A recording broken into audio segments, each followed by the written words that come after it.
As I'm packing my truck, getting ready for my trip to town, I'm thinking about y'all's people.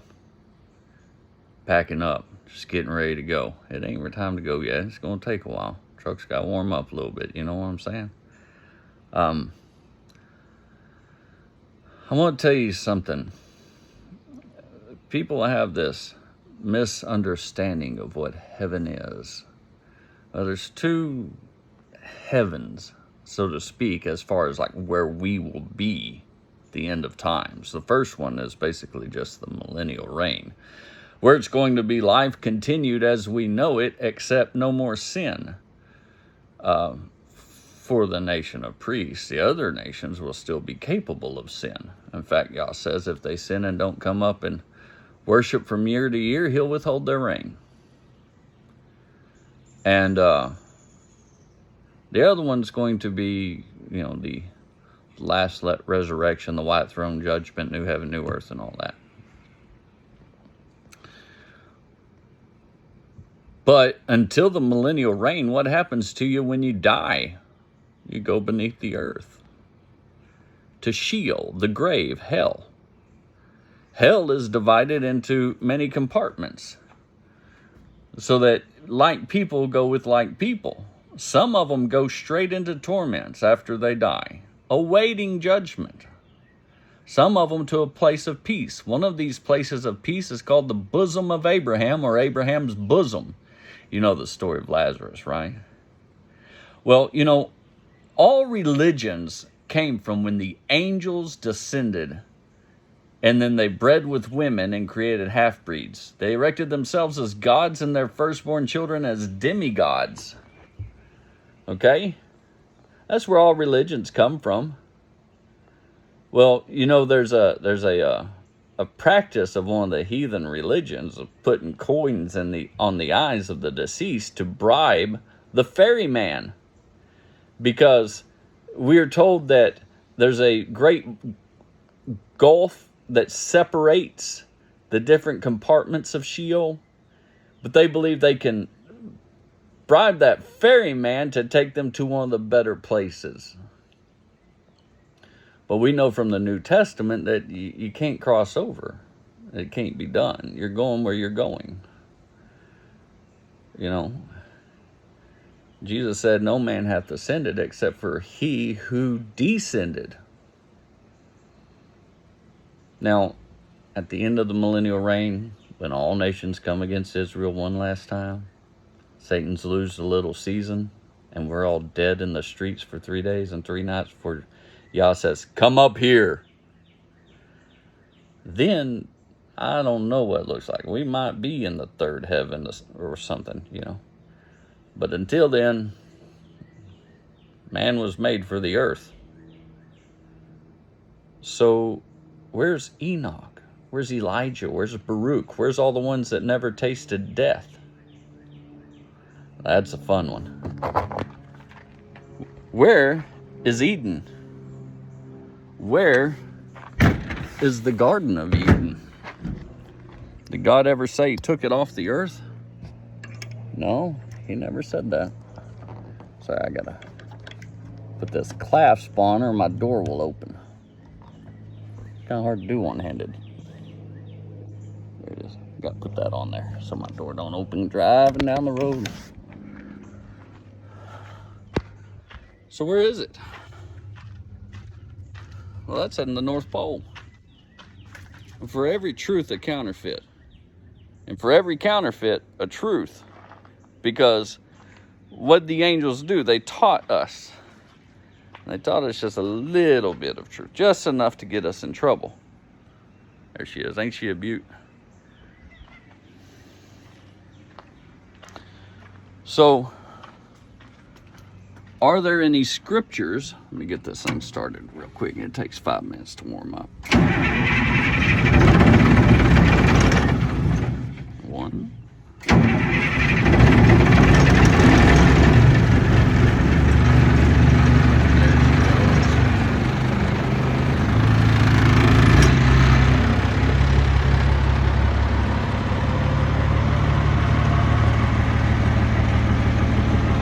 Are there any scriptures about The north.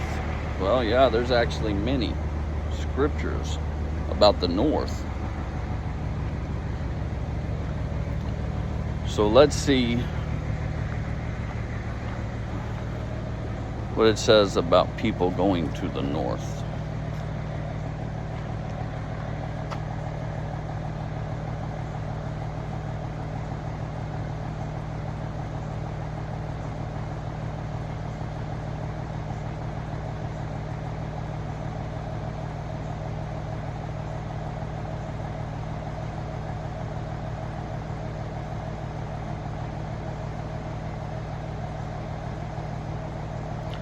Okay, I'm in 4 Ezra, chapter 13, and it says,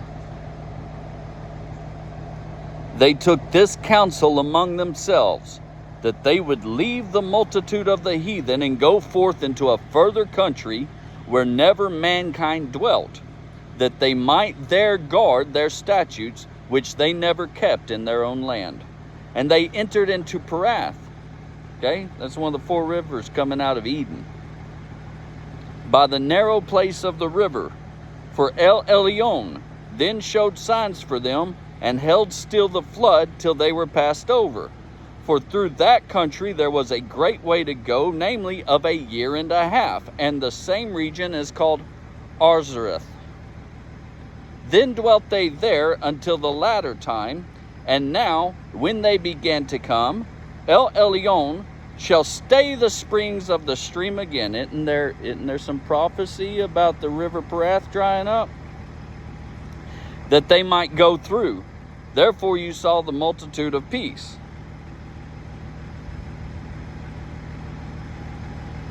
Where else is something written about gathering the people from the north? Do you know what the Messiah was quoting when he said, I'll make you fishers of men? He was quoting Jeremiah 16, 13 through 16.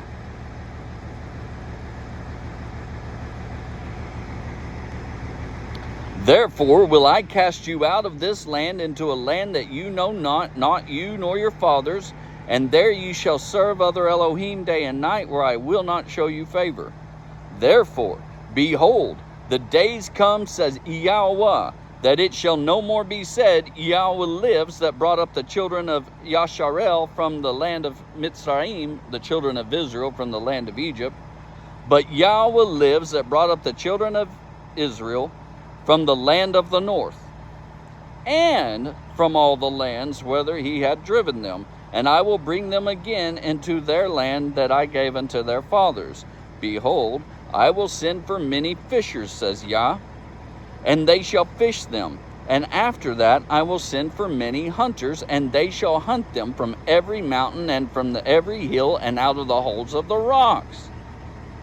For my eyes are upon all their ways. They are not hidden from my face, neither is their iniquity hid from my eyes. And first I will recompense their iniquity and their sin double, because they have defiled my land, and they have defiled my inheritance with the carcasses of their detestable and abominable things. O Yahweh, my strength and my fortress and my refuge, in the day of affliction, the other nations shall come unto you from the ends of the earth and say, surely our fathers have inherited lies, vanity, and things wherein there is no profit. So, where's he going to gather them? From the north and from all the lands where he driven them.